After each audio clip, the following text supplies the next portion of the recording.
Hello, welcome in the C++ part of the tutorial. Uh, Instead of implementing the same functionality as before in Blueprint, so this sentry enemy, we are gonna change things a bit and we are gonna implement states for some states for player. Mainly, it will be 4 different states: jump, reload, shoot, and unarmed. So I'm not gonna guide you to that extent as in Blueprint tutorial, but still I'm gonna show you the most important things. So as usual, let me show you the end result. So at the states are printed in the left top corner of the screen. At the beginning, player is in unarmed state. He has a jump state. When he grabs a weapon, unarmed state is deactivated. Shoot state is very short state. As you can see, as I shoot, it just barely blinks. And then there is a reload state. A reload state is nothing more, just I'm playing just a reload sound, and this reload sound, the state lasts for as long as the reload sound is.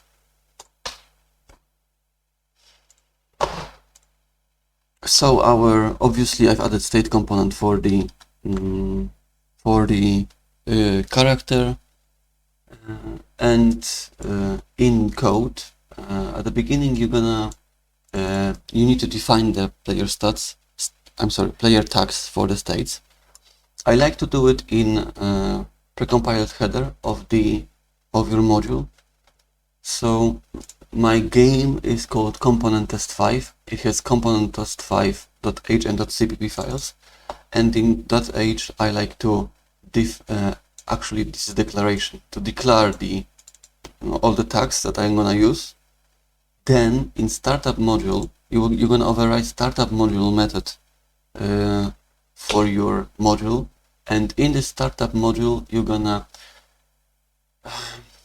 in C++ you need to define once again those player state tags, and then in startup module method you're gonna assign a value for them, and you're gonna grab the value from gameplay tags manager by calling request gameplay tag with a tag name. So we have all of our tags in C++, and now let us jump to the code and functionality itself. So this is character class. I've changed it a bit. So in begin play of the character, I immediately activate unarmed state. Then I bind events to reload state, only start and stop events, no update. And I also bind state for jump, and I also bind functions for jump state, only jump start in this case. When it comes to fire state, I do the binding not in begin play, but in attach weapon method of a weapon component class. This is triggered whenever player picks up a weapon. So what I do here, I just bind event. I just bind fire method to shoot event on the character, who is obviously the player.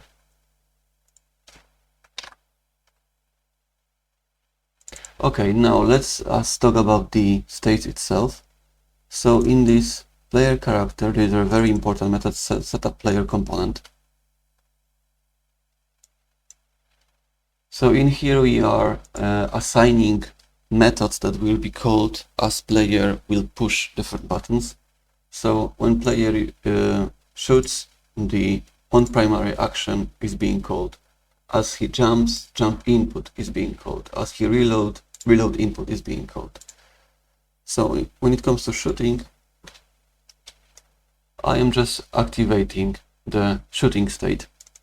But what I do it in a slightly different fashion than usual. I gave it a time of 0, and giving a time of 0 is a special case. So when it is less than 0, it's infinity. When higher than 0, it's the time that you gave it to, and when it is 0, it means it is just for one frame. So this will never tick is gonna activate, and in the next frame is gonna deactivate.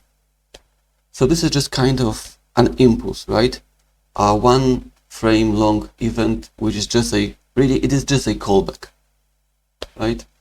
So this is why when I shoot here,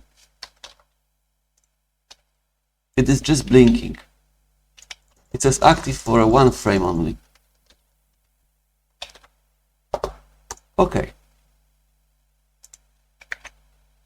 So when I shoot in the weapon component, the fire method is called because I've binded it to shoot state. So if I have ammo, I store ammo in the weapon. So if there is still ammo, if there is no ammo actually, I am just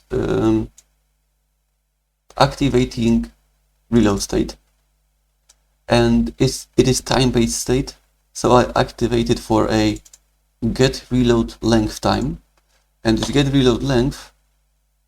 So weapon has a get reload length method that provides us information for how long this weapon is reloading. And what we are doing here, we are just reading the value of duration from the reload sound. So we're gonna activate reloading for the duration of the sound. And when we have ammo, we are just doing usual stuff.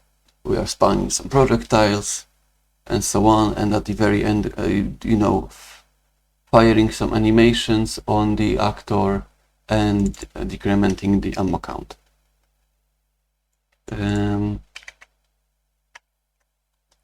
Now, so this is shooting. There is also reloading here. So on reload input, I am activating reload, the same as before. It is time-based, and player has a weapon variable in which he is storing this weapon that he's wielding, and this is actually set in on pickup. So when player picks up weapon, we store its weapon. And once again, this time we are reloading not in a case not when we are short of ammo, but just as a response of player input, and we are activating this the same way in the same way we activate the reload event. And in reload start, we are notifying the weapon that the reload started. It would be also fine and proper to once again to bind this reload start method to reload start callback, but instead went with such solution that I'm calling it here from the character. And probably in real life scenario we would do many other things here, like play animation on character and so on and so forth.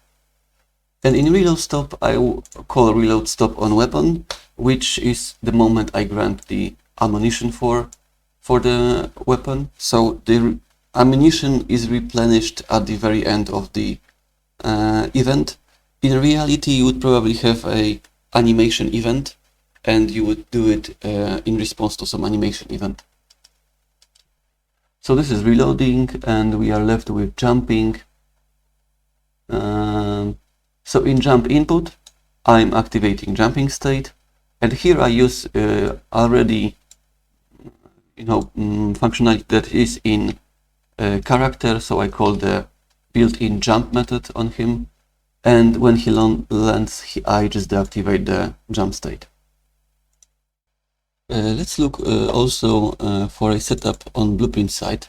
So in first-person character, I have state component, and I've added some rules that unarmed is blocking, reloading, and shooting, and that reloading is blocking shooting. Apart from this, I've used some new functionality, which is mutually blocking states. What is this? So those are kind of states that each and every one is only allowed to start as the previous one active from the group ended.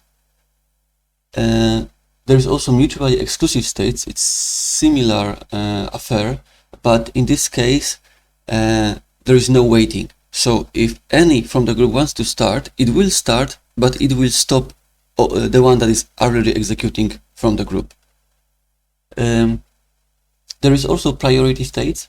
When it comes to priority states, it's a simple hierarchy. So each state that is higher in the hierarchy is more important than the one lower.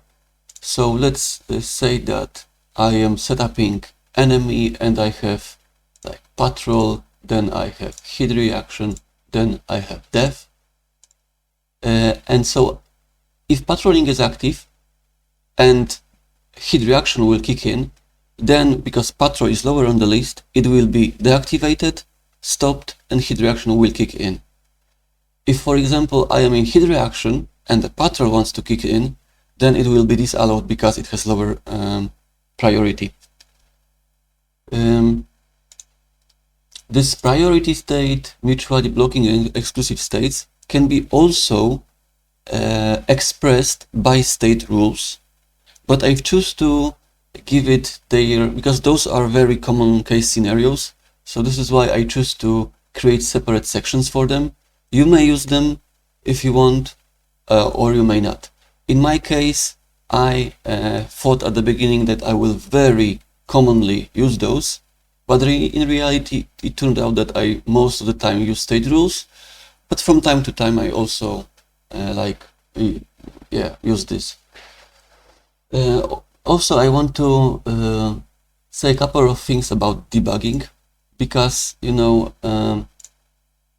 can do a lot of illogical stuff. So, for example, you can say that reloading and jumping, is mutually blocking, but at the same time, you can go and say that reloading is activating jumping, right? So those two doesn't make sense. They are contradictory to each other. So be sure that you don't do anything stupid like this. There is some validation in ggState component. So if you, for example, ggState component will try to catch for you some common case errors, like let's assume that you will try to define a rule for enemy inside of the player. So you are starting, let's clear this, you are starting and suddenly nothing works, right? We are an armed state, but reload and shoot should be disabled, should be blocked. Something is wrong. So in such case, you go to the output log and go to categories, and you enable log state component, and you see the and you look at the output log, and it says to you that rule for sentry enemy attack has tag that is not child of player in first person character. So it says to you that you are operating on player tags, however you have a state for sentry enemy, something is wrong. So you come here and you fix the stuff.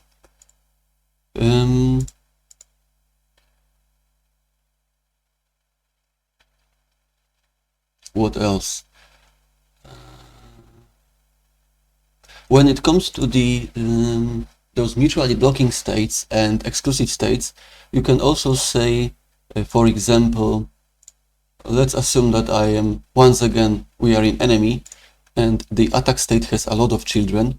So you can just say that all attacks are mutually blocking each other. So this is accepting non-leaf states. It is stated so in the comments. When it comes to priority states, it doesn't accept non-leaf states. Only, leaves are allowed, because there is really no sense in saying, it doesn't make sense to say that to put a group of states like here, like so in here, right? Because this is a group, but you need to assign priorities for each state. And if you state just a group here, then those priorities for the tags inside these groups are not expressed, so the system doesn't know which state is more important than the other. So this is only for non-leaf states. For leaf states. Yeah, so I think I've covered it all. We're gonna have one more tutorial, which is gonna be a overview of the game I'm working on, and I'm obviously heavily using the state component, and is much more advanced example than the simple ones I've already showed to you. So I invite you to take a look. For now, I'm saying goodbye. See you later.